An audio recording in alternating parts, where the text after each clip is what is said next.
Since 1937, animation has been a staple of the film industry. Snow White and the Seven Dwarfs really changed the way movies could be made, and Disney capitalized on its success. Throughout the next 82 years, they made some delightful films, but to me, they didn't hit their peak until the Renaissance era. With movies like The Lion King, Aladdin, and Mulan, it's impossible to look at that lineup and find a deeply negative thing to say. So, nearly 20 years later, Disney announced that many of these films would be remade into live-action adaptations, and with the right people attached, it didn't look like anything would slow them down.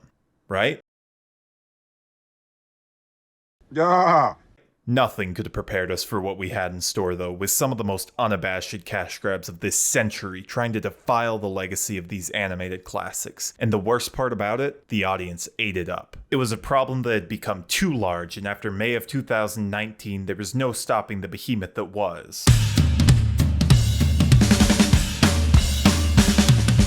Have you ever heard the phrase, "It was like a car crash I couldn't look away from"? Well, to me, that's Aladdin. I have a very strange relationship with this film, and it all started with the initial picture of Will Smith's genie. After seeing his look for the first time, I couldn't keep my eyes off of it. Yes, it was horrifying and grotesque, but there was also something very alluring about the design. From then on, I started watching every piece of marketing material that was released, and I honestly couldn't take my eyes off of it. Everything about the film looked off, and people were definitely taking notice, but none of that stopped it from becoming a massive success. During its first couple of weekends, I didn't go watch it because I just didn't care enough, but after the continuous talk about it online, I decided to give it a chance, and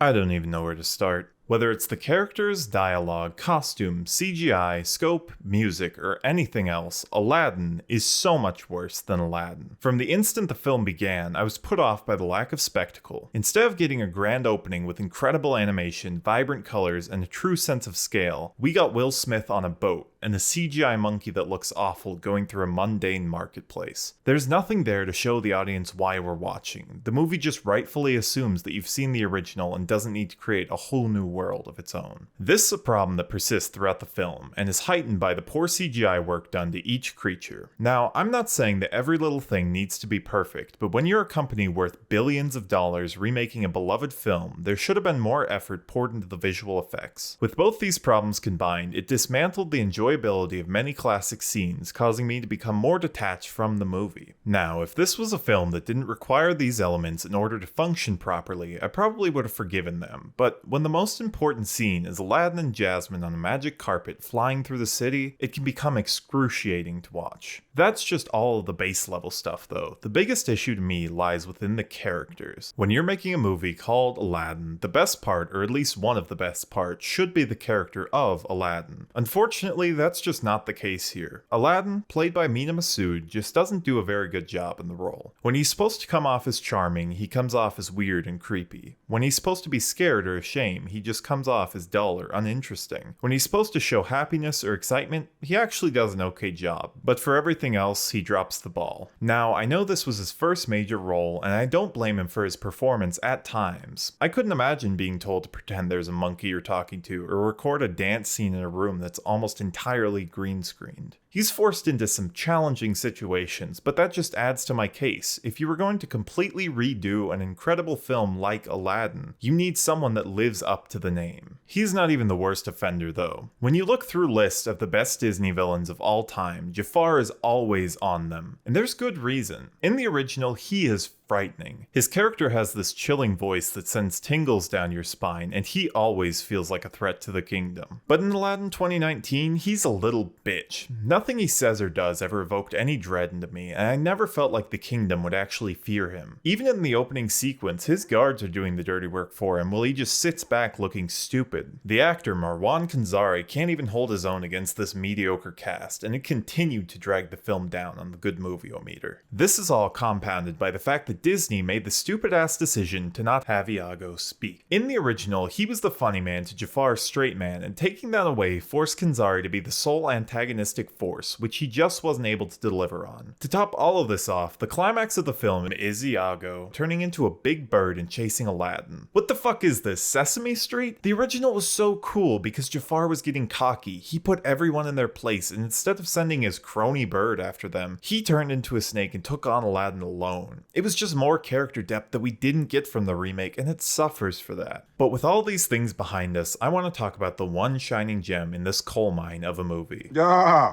That is Will Smith's Genie. When he was announced, obviously everyone knew he had huge shoes to fill, with Robin Williams' Genie being one of the most iconic animated characters of all time. And Will Smith seemed like a weird choice. Don't get me wrong, he's a phenomenal actor and had some top hit songs back in the day, but it just didn't feel right. My worry was only furthered when those first promo images came out. There was just something very wrong with the pictures, and to many it felt like Disney was about to disrespect the legacy of the late great Robin Williams. But Will Smith kills it in this role. His performance is great, he brings energy to all the characters, his music scenes get a little weird, but they're at least flashy and exciting, and his changes in the movie are done in a respectful and logical way. Yes, his CGI is off sometimes, but I can forgive it because he's the only thing bringing me into this world. I don't care about the story with the rest of the characters, I just want to focus on what the Genie is doing. If they got this casting wrong, I guarantee this movie would have a sub 20% on Rotten Tomatoes, but he alone is able to tack on over 30 more points. I almost feel bad that I talked about him last because he's the only thing that's really worth talking about. So why am I talking about the rest? Because it adds to the greater narrative of Disney and their greed in this genre. They keep making these movies because they know we'll continue to watch them. Recognizable IP is the most profitable commodity in any industry, and Disney has some of the most recognizable in the world. Aladdin 2019 was just another cog in the machine, but little did I know that it wouldn't even be the worst offender. That wouldn't come until 2 months later with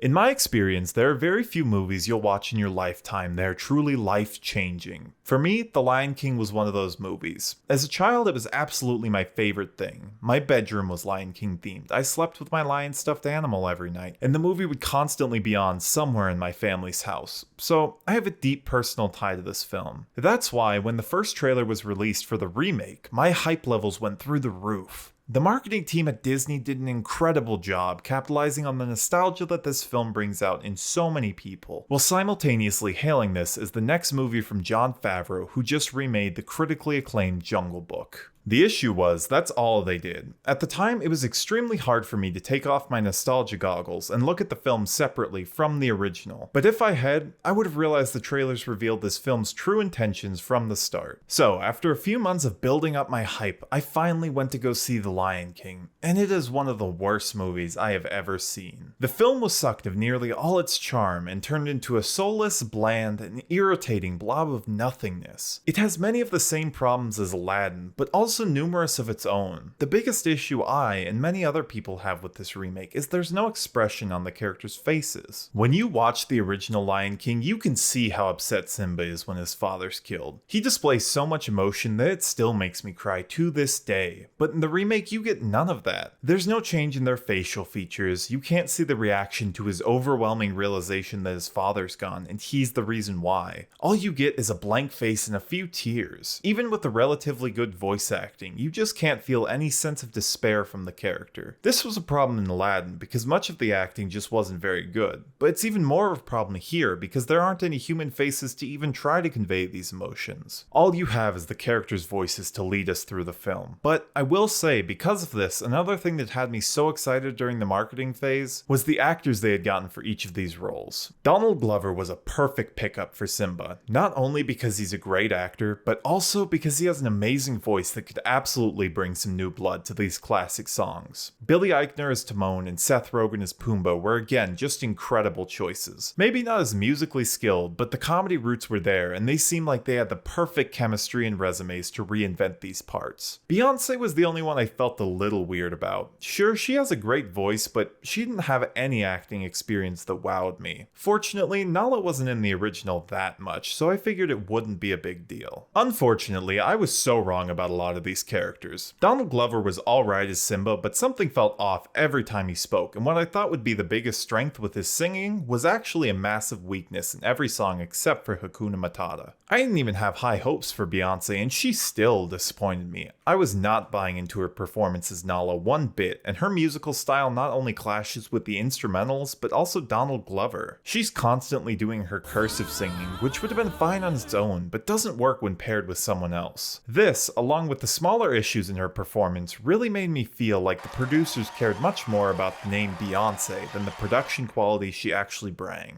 Billy Eichner and Seth Rogen as Timon and Pumbaa, though, did a pretty good job if you ask me. My biggest issue with this movie is that it's essentially a shot-for-shot recreation with worse voice acting and much worse animation. That's why these two are a breath of fresh air. Sure, some of their material is woefully unfunny, but there's a lot about it that actually works. It's at the very least something different, which I can't say for the rest of the film. It's funny because Aladdin had almost the opposite problem, where it changed too much and ended up falling flat in many areas because of it. This is where Disney has failed the worst with most of their live action remakes so far. They just don't have a good adaptation ready. The Lion King remake had so many problems that I don't think it ever should have been greenlit, but some of their other films, like Aladdin, had the potential for greatness. It sucks that we probably won't see any of these movies realized, though, because of the box office results. Both Aladdin and The Lion King were monstrous box office performers despite their quality, so I can't see a scenario in which anything changes. I was hoping for Mulan to break this trend, and while it got pretty decent reviews, it was released during the peak of COVID, and a lot of people just skipped out, so I doubt anything else will come from it. Cruella was released shortly after many movie theaters opened their doors back up, and a lot of people really liked it, although it wasn't even really a remake, but the box office was strong enough for a sequel to be greenlit, so I guess yay? But for right now, the next film, and maybe the only film that has the chance to change this trend is... I've got no strings to hold me down and make me fret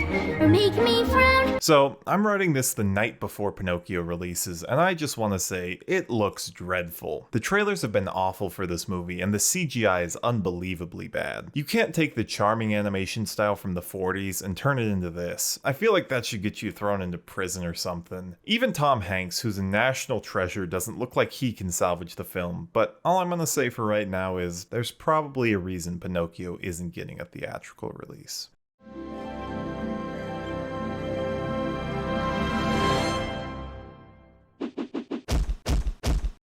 This movie fucking sucks. I really wish I didn't have to talk about it because I feel like it's a waste of everyone's time, but I'm too deep into the video to stop now, so let's start off with the CGI. It's even worse than the trailers led me to believe. It's not bad compared to small company standards, but it may very well be the worst CGI I have ever seen for a major Disney movie. From the start of the movie with Jiminy Cricket, you know you're in for a rough ride, and that's before you even get introduced to Cleo and Figaro. Those three were probably in 2/3 of the film, and when they're there, I was mesmerized by how bad they look. Jiminy Cricket isn't the worst thing you'll ever see, but the fish, Cleo, just has this weird look on her face. I felt extremely uncomfortable every time she was on screen, and that was only heightened by the presence of Figaro, the cat. This cat just looks horrendous. There's never a point where you feel like he's a part of the world. It's almost as if he's lagging one step behind where he should be and wasn't ever rendered properly. Then you have the blue fairy, who shows up looking like that kid in the theatrical cut of Thor: Love and Thunder. Look at this dude. And the worst offender of all, the whale, which, spoiler alert, isn't even a whale in this movie, it's a sea monster. For some reason, Robert Zemeckis thought that having a whale swallow Geppetto in Pinocchio was too tame, so it needed to be a big whale with tentacles all over its body. Anyways, we'll get to that. The issue with the CGI is only compounded by the costume design. The costumes are just strange in this film, even compared to the original movie. For the most part, they're in the same neighborhood, but something just feels weird about them. Like, take Stromboli for example. Sure, would a scummy, thieving, traveling showman probably wear something like this? Yeah, but it never really matched up with the set design or world surrounding him, which always seemed so clean. But all of that is just the presentation. How does this movie actually adapt the story of Pinocchio? In the dumbest ways possible. First of all, Pinocchio is the biggest fucking prude in this entire movie. The central focus of the original film is him wanting to become a real boy, but the only way he can do that is going through these trials and temptations that were brought on to him by fate. He succumbs to all of these as so many of us in the real world do, but it's through his mental toughness and heart that he eventually gets to become a real boy, just like he always wanted. In the remake, he goes off with the traveling circus because he got bullied and is stupid. Then he randomly gets picked up on this carriage to Pleasure Island. It's nothing tempting him, no reason behind it, just pure coincidence. And everything about this sequence is the worst part of the movie. First of all, the voice actor for Pinocchio is annoying as hell, and even more so when he's complaining the entire time, which is all he does in Pleasure Island. Him and his terribly acted partner Lampwick go on this ride throughout the theme park where they serve root beer because beer is too scandalous, and there are areas to smash clocks because, you know, there's nothing kids love more than smashing clocks. There's no cigars, no beer, no anything that would be insanely bad for these kids. It completely changes the meaning of the scene from the original movie. That scene was scary and hit so much harder because the children in the original were breaking rules that could get them killed and doing things they were way too young for. So when they turn into donkeys, it is a literal representation of them acting like jackasses. In the remake, all Pinocchio does is have a couple of sips of root beer and play some pool. The rest of the time he's morally high, so what's the reason for giving him donkey ears and a tail still? It's a complete contradiction on the original scene, and to me it seems like they just needed those on him to have a physical representation of his change of heart later on. But his heart never really changed in the first place. He always just wanted to be by his dad's side, so when he goes off to find Geppetto later on, it doesn't hit as hard. Fortunately though, once he goes off to save Geppetto, they make the one change I actually prefer, which is both Pinocchio and Geppetto getting swallowed at the same time. In the original, it was just too convenient to have Pinocchio end up getting swallowed by the exact same whale later on. It's a small touch that I feel adds to the story, but that's where my praise ends because the rest of this is stupid. In order to find and get to Geppetto, Pinocchio and Jiminy Cricket talk to their seagull friend, who they use to water ski out to Geppetto's location. Then, after they're swallowed and trying to find a way out, Pinocchio's solution is to move his feet really fast next to each other and catch himself on fire. Then, once they get out of the whale, they fly 100 feet into the air, crash their boat, don't die, then their boat cracks in half. After the boat cracks in half, Pinocchio has to turn into Dash from The Incredibles to save them, which nearly results in Geppetto's death. It's over the top in the worst way possible, and then they give you the most frustrating ending ever by barely showing Pinocchio turn into a real boy. I don't know if this is because they didn't want to pay to cast someone for a short scene, or because they were thinking if the reception was good, they could do a sequel with the stupid-ass ballerina girl, or what. But whatever the reason, it is not good enough. I know I really didn't like The Lion King or Aladdin, but at least Aladdin showed a path on how you could adapt the source material into something fresh, even if a lot of those ideas fell flat. And The Lion King was boring, soulless, and bland, but it gave the audience a visual feat that had never been accomplished before. Pinocchio, though, did nothing but adapt the source material into something much more dull, messy, ugly, and horrific than its much, much better counterpart. And I cannot believe it was ever made in the first place. I'm just hoping that they take all this negative word of mouth to heart and stop making these films. But I guess only time will tell. Oh, fuck.